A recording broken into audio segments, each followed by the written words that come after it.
അപ്പസ്തോലന്മാരുടെ പ്രവർത്തനങ്ങൾ അദ്ധ്യായം 20. ഗ്രീസിലേക്ക്.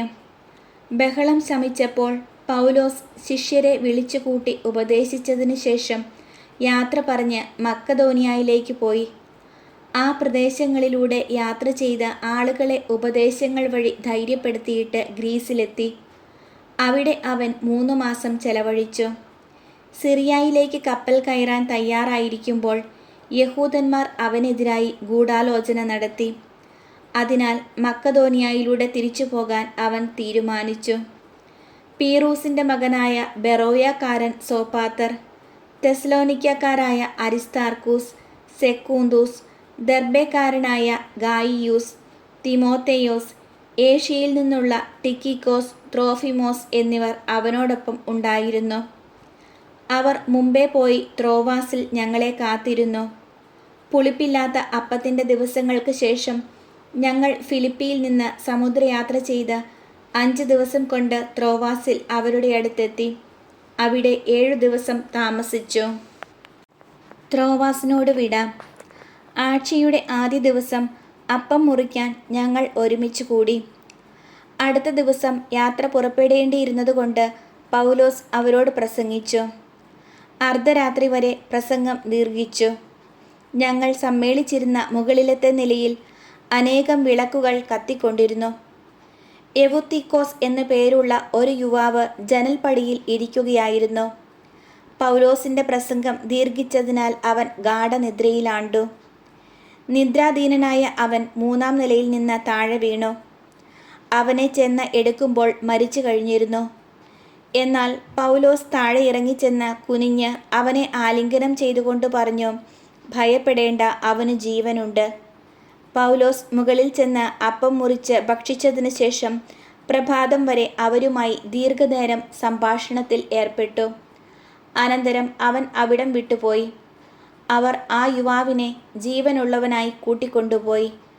അവർക്ക് അത്യധികം ആശ്വാസമുണ്ടായി. മിലേത്തോസിലേക്ക്. ഞങ്ങൾ നേരത്തെ തന്നെ ആസോസിലേക്ക് കപ്പൽ കയറി. പൗലോസ് അവിടം വരെ കരമാർഗം സഞ്ചരിച്ചതിന് ശേഷം കപ്പൽ കയറുമെന്നായിരുന്നു തീരുമാനം. ആസോസിൽ വെച്ച് അവൻ ഞങ്ങളെ കണ്ടുമുട്ടിയപ്പോൾ ഞങ്ങൾ അവനെ കപ്പലിൽ കയറ്റുകയും മിത്തിലേനയിൽ എത്തിച്ചേരുകയും ചെയ്തു. അവിടെ നിന്ന് കപ്പൽ യാത്ര തുടർന്ന് അടുത്ത ദിവസം ഞങ്ങൾ കിയോസിന് എതിർവശത്തെത്തി. പിറ്റേ ദിവസം ഞങ്ങൾ സാമോസിൽ അടുത്തു. അതിൻ്റെ അടുത്ത ദിവസം മിലേത്തോസിൽ എത്തിച്ചേരുകയും ചെയ്തു. ഏഷ്യയിൽ സമയം ചെലവഴിക്കരുതെന്ന് വിചാരിച്ച് എഫേസോസിൽ അടുക്കാതെ കടന്നു പോകണമെന്ന് പൗലോസ് തീരുമാനിച്ചിരുന്നു. സാധിക്കുമെങ്കിൽ പന്തക്കുസ്ത ദിനത്തിൽ ജെറുസലമിൽ എത്തിച്ചേരാൻ അവന് തിടുക്കമായിരുന്നു. എഫേസോസ് വിടുന്നു. മിലേത്തോസിൽ നിന്ന് അവൻ എഫേസോസിലേക്ക് ആളയച്ച് സഭയിലെ ശ്രേഷ്ഠന്മാരെ വരുത്തി. അവർ വന്നപ്പോൾ അവൻ പറഞ്ഞു, ഞാൻ ഏഷ്യയിൽ കാലുകുത്തിയ ദിവസം മുതൽ എല്ലാ സമയവും നിങ്ങളുടെ മധ്യത്തിൽ എങ്ങനെ ജീവിച്ചുവെന്ന് നിങ്ങൾക്കെല്ലാവർക്കും അറിയാമല്ലോ. പൂർണ്ണ വിനയത്തോടും കണ്ണുനീരോടും യഹൂദന്മാരുടെ ഗൂഢാലോചനയാൽ എനിക്കുണ്ടായ പരീക്ഷണങ്ങളോടും കൂടി ഞാൻ കർത്താവിന് ശുശ്രൂഷ ചെയ്തു. നിങ്ങളുടെ നന്മയ്ക്കുതകുന്ന ഏതെങ്കിലും കാര്യം നിങ്ങൾക്ക് പറഞ്ഞു തരാൻ ഞാൻ മടി കാണിച്ചിട്ടില്ല. പൊതുസ്ഥലത്ത് വെച്ചും വീട് തോറും വന്നും ഞാൻ നിങ്ങളെ പഠിപ്പിച്ചു. ദൈവത്തിലേക്കുള്ള മനപരിവർത്തനത്തെക്കുറിച്ചും നമ്മുടെ കർത്താവായ യേശുവിലുള്ള വിശ്വാസത്തെക്കുറിച്ചും യഹൂദരുടെയും ഗ്രീക്കുകാരുടെയും ഇടയിൽ ഞാൻ സാക്ഷ്യം നൽകി. ഇതാ, ഇപ്പോൾ പരിശുദ്ധാത്മാവിനാൽ നിർബന്ധിതനായി ഞാൻ ജെറുസലമിലേക്ക് പോകുന്നു. അവിടെ എനിക്ക് എന്ത് സംഭവിക്കുമെന്ന് അറിഞ്ഞുകൂടാ. കാരാഗ്രഹവും പീഡനങ്ങളുമാണ് എന്നെ കാത്തിരിക്കുന്നതെന്ന് എല്ലാ നഗരത്തിലും പരിശുദ്ധാത്മാവ് എനിക്ക് വ്യക്തമാക്കി തരുന്നുണ്ട് എന്ന് മാത്രം എനിക്കറിയാം. എന്നാൽ എൻ്റെ ജീവൻ ഏതെങ്കിലും വിധത്തിൽ വിലപ്പെട്ടതായി ഞാൻ കണക്കാക്കുന്നില്ല. എൻ്റെ ഓട്ടം പൂർത്തിയാക്കണമെന്നും ദൈവത്തിൻ്റെ കൃപയുടെ സുവിശേഷത്തിന് സാക്ഷ്യം നൽകാൻ കർത്താവായ യേശുവിൽ നിന്ന് ഞാൻ സ്വീകരിച്ചിട്ടുള്ള ദൗത്യം നിർവഹിക്കണമെന്നും മാത്രമേ ഞാൻ ആഗ്രഹിക്കുന്നുള്ളൂ. ദൈവരാജ്യം പ്രസംഗിച്ചുകൊണ്ട് നിങ്ങളുടെ ഇടയിൽ ഞാൻ സഞ്ചരിച്ചു. എന്നാൽ ഇതാ, ഇനി ഒരിക്കലും നിങ്ങൾ എൻ്റെ മുഖം ദർശിക്കുകയില്ലെന്ന് ഞാൻ ഇപ്പോൾ മനസ്സിലാക്കുന്നു. തന്മൂലം നിങ്ങളിൽ ആരെങ്കിലും നഷ്ടപ്പെട്ടാൽ അവൻ്റെ രക്തത്തിൽ ഞാൻ ഉത്തരവാദിയല്ല എന്ന് ഇന്ന് ഞാൻ പരസ്യമായി പ്രഖ്യാപിക്കുന്നു.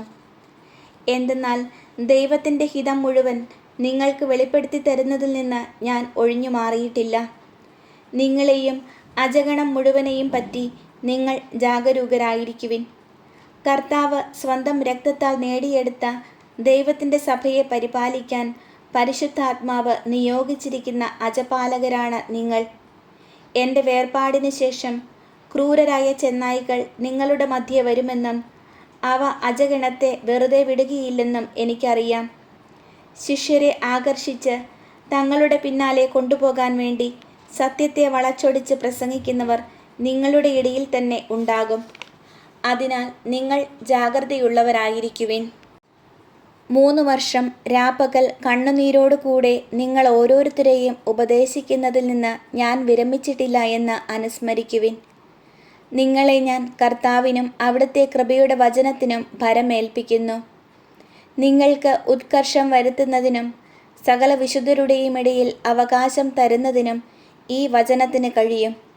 ഞാൻ ആരുടെയും വെള്ളിയോ സ്വർണമോ വസ്ത്രങ്ങളോ മോഹിച്ചിട്ടില്ല. എൻ്റെയും എന്നോട് കൂടെയുണ്ടായിരുന്നവരുടെയും ആവശ്യങ്ങൾ നിർവഹിക്കാൻ എൻ്റെ ഈ കൈകൾ തന്നെയാണ് അധ്വാനിച്ചിട്ടുള്ളതെന്ന് നിങ്ങൾക്കറിയാം. ഇങ്ങനെ അധ്വാനിച്ചുകൊണ്ട് ബലഹീനരെ സഹായിക്കണമെന്ന് കാണിക്കാൻ എല്ലാ കാര്യങ്ങളിലും നിങ്ങൾക്ക് ഞാൻ മാതൃക നൽകിയിട്ടുണ്ട്. സ്വീകരിക്കുന്നതിനേക്കാൾ കൊടുക്കുന്നതാണ് ശ്രേയസ്കരം എന്ന് പറഞ്ഞ കർത്താവായ യേശുവിൻ്റെ വാക്കുകൾ നിങ്ങളെ ഞാൻ അനുസ്മരിപ്പിക്കുന്നു. ഇത് പറഞ്ഞതിന് ശേഷം അവൻ മുട്ടുകുത്തി മറ്റെല്ലാവരോടും കൂടെ പ്രാർത്ഥിച്ചു.